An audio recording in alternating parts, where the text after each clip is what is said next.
Bismillahirrahmanirrahim. Assalamualaikum warahmatullahi wabarakatuh.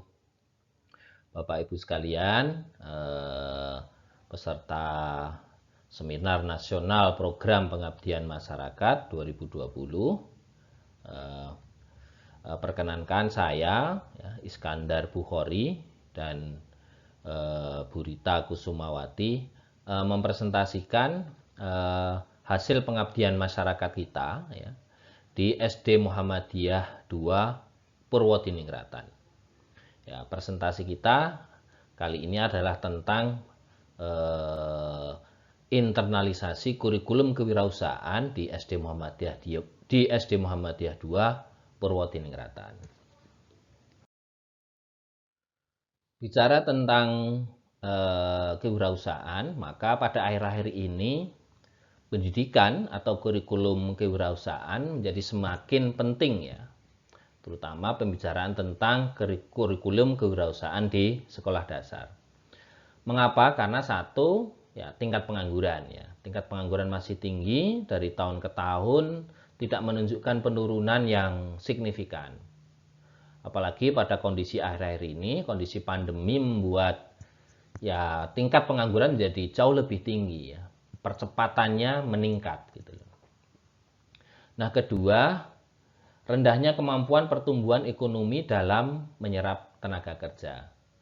Keberadaan sistem informasi yang canggih, kemudian adanya teknologi itu membuat pertumbuhan ekonomi itu tingkat penyerapan tenaga kerjanya menjadi lebih rendah, semakin rendah. Sementara pada sisi yang lain, tingkat kemiskinan juga masih tinggi dan rendahnya ditambah dengan rendahnya minat kewirausahaan di Indonesia jika dibandingkan dengan negara-negara tetangga. Satu sisi itu, pada sisi yang lain, tingkat kompetisi tenaga kerja juga semakin tinggi. Nah, akumulasi kelima hal ini membuat semakin urgennya atau semakin pentingnya membangun iklim kewirausahaan di masyarakat Indonesia, dan itu dimulai dari sekolah dasar Bicara tentang pembelajaran kewirausahaan di sekolah dasar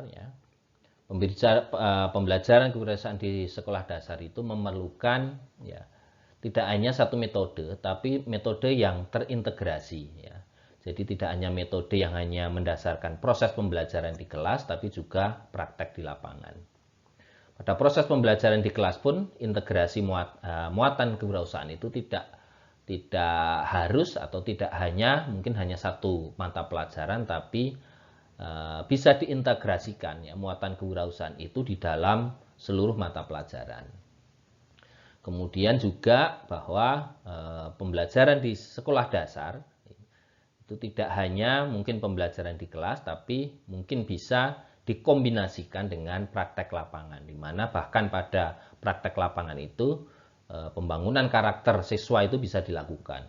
Kejujuran, ketangguhan, kreativitas, dan lain-lain dengan menggunakan proses pembiasaan.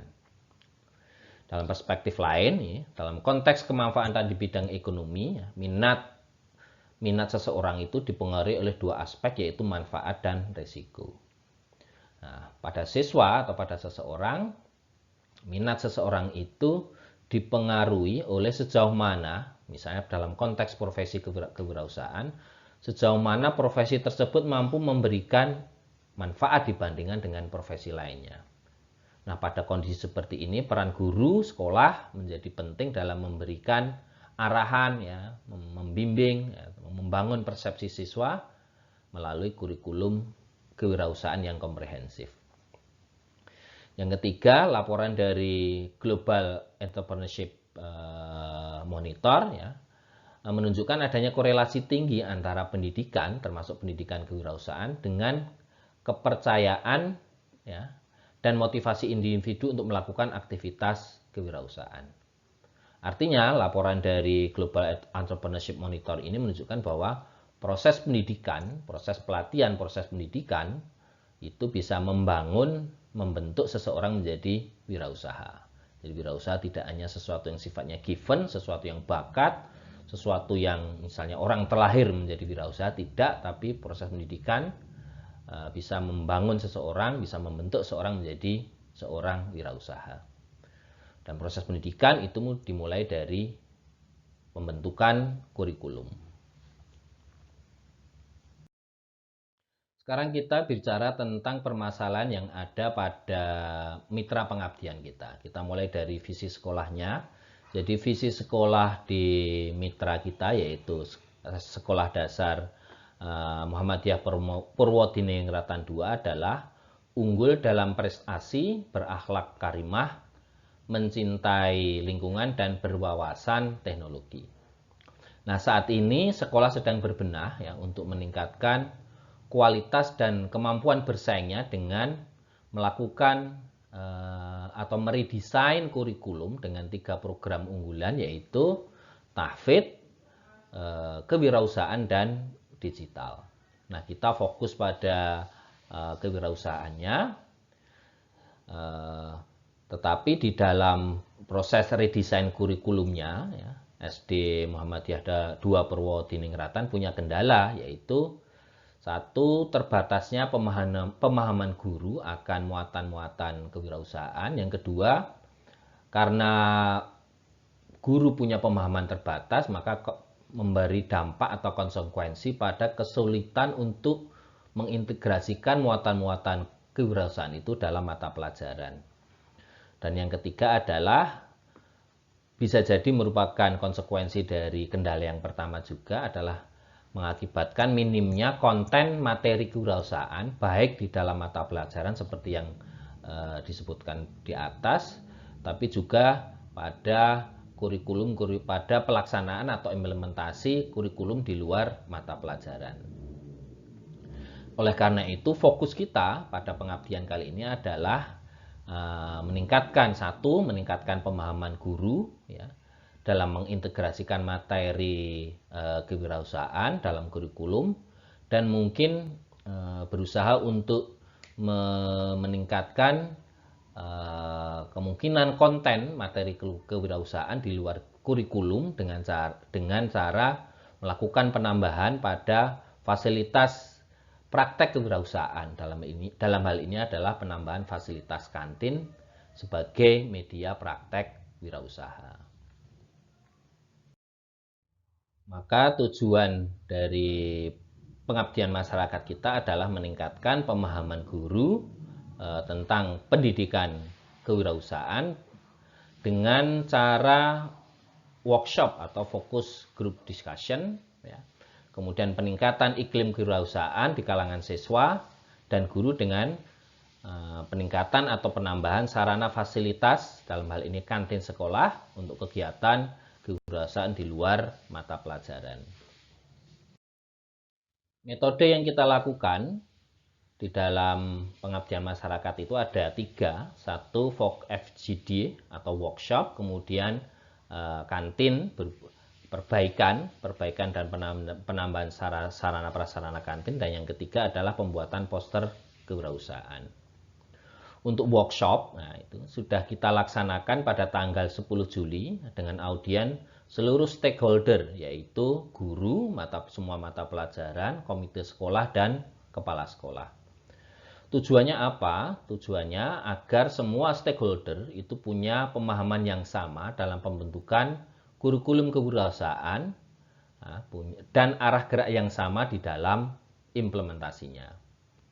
Sementara materi dalam FGD tersebut atau dalam workshop tersebut adalah urgensi dan internalisasi pendidikan kewirausahaan di sekolah, dan juga kita memberikan alternatif metode pembelajaran kewirausahaan di luar sekolah.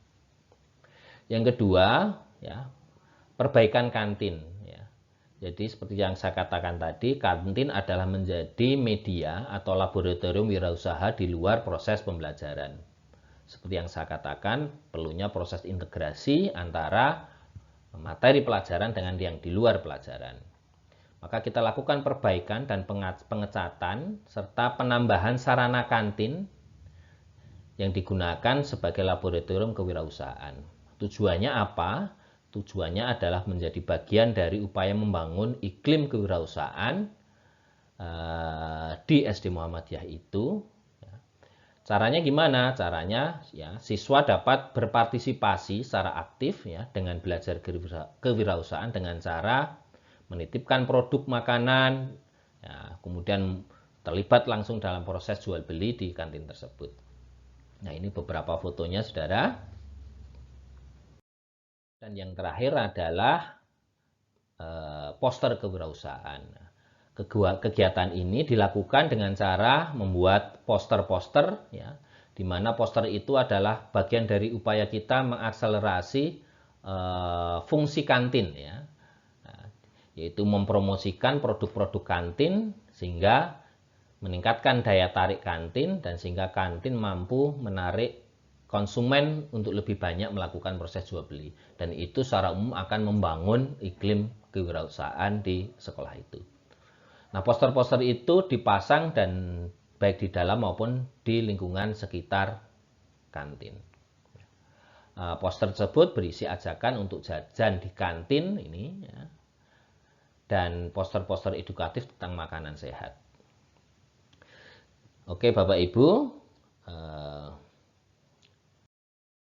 demikian materi presentasi saya. Terima kasih. Semoga bermanfaat. Assalamualaikum warahmatullahi wabarakatuh.